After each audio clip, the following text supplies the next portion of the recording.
Hey guys, Alex here, Hey. coming at you with another top 10 video. Today we're going to be going over some of my favorite TV series that are on Netflix right now.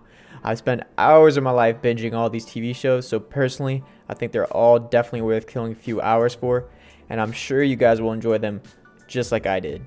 Once again, if your favorite TV show isn't on the list, go ahead and stick it in the comments, and without further ado, here's my number one. Yo soy Pablo Emilio Escobar Gaviria. Haciendo negocios, así que pues fresco. Ustedes eligen plata o plomo. At number one, I've got a show I've binged a total of 2 times. It's one of my favorite Netflix originals, and its name is Narcos. It chronicles the real-life exploits of everybody's favorite Colombian drug lord, Pablo Escobar. You not only see how Escobar built his drug empire, but you also see the law enforcement agents who are trying to bring him to justice.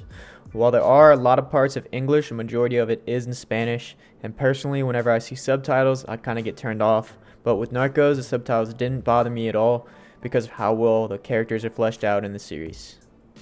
No fighting. Oi!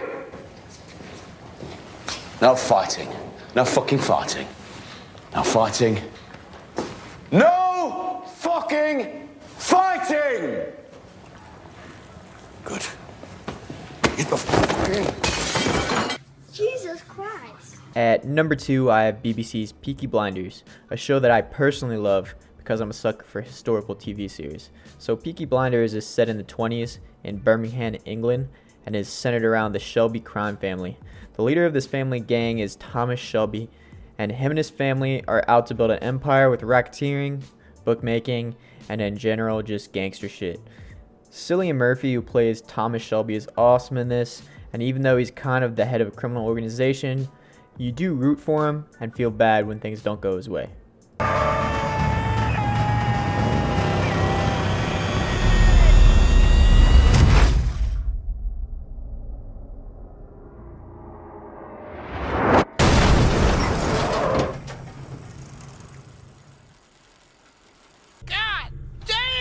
Thanks, Noob Noob.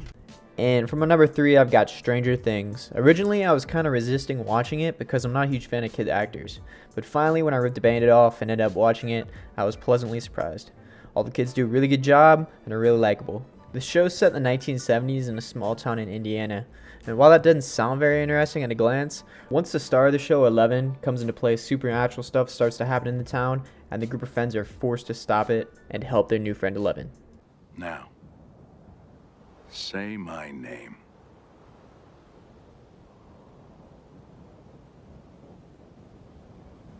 Heisenberg. You're goddamn right. Well, honestly, I hope you guys have already seen my number 4 pick, and if you haven't, you're really missing out. It's hailed as the best TV show ever made, and it clearly does live up to the reputation. My number 4 pick is Breaking Bad. Unlike other TV shows who kind of start strong and fizzle out later seasons, Breaking Bad stays solid all 5 seasons. It stars Bryan Cranston as a physics teacher turned blue meth maker after he's diagnosed with a late-stage cancer. He begins making and selling methamphetamine with one of his former students, and he quickly runs into trouble with the DEA and the drug world.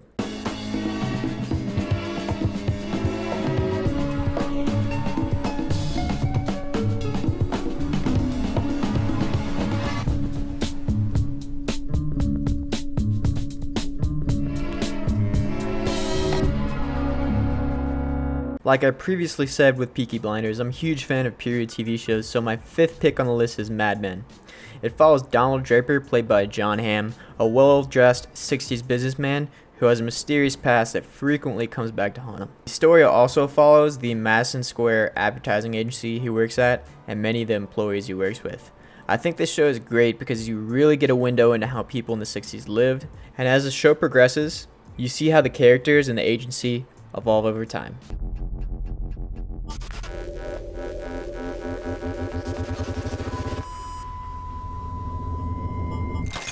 For my number 6 pick, I have Black Mirror.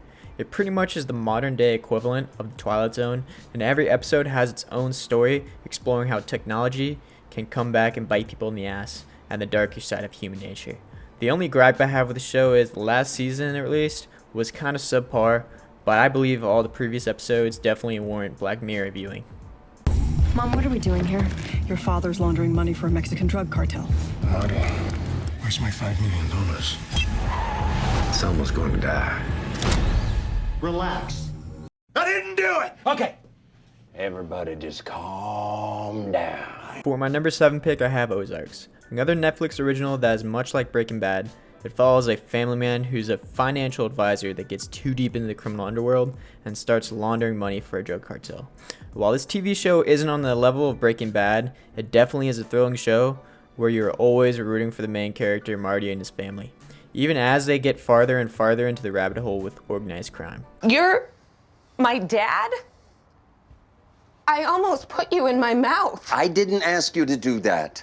You dry humped my thigh for half an hour yesterday. Dry humping is not incest. Coming in at number 8, I have Shameless, a show that follows a dysfunctional Gallagher family with their struggle through poverty and their struggle with their alcoholic and absent father Frank, who also seems to drag the entire family into his unhinged adventures.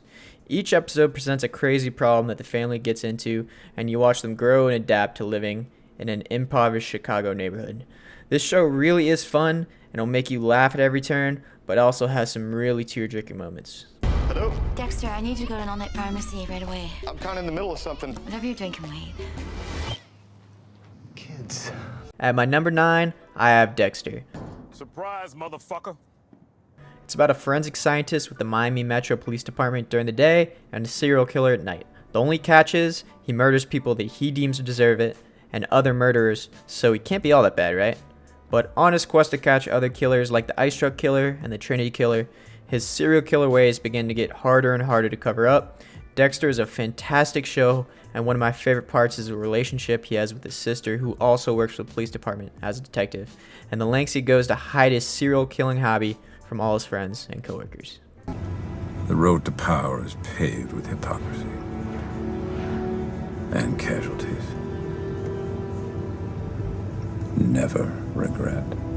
And for my 10th and final pick, I have House of Cards, the series that follows Francis Underwood, a politician who, with the help of his wife Claire, ruthlessly ascends to the top of politics through shady dealings and corrupt political actions. On the way there, he viciously and ruthlessly takes revenge on his political opponents and definitely steps on some toes.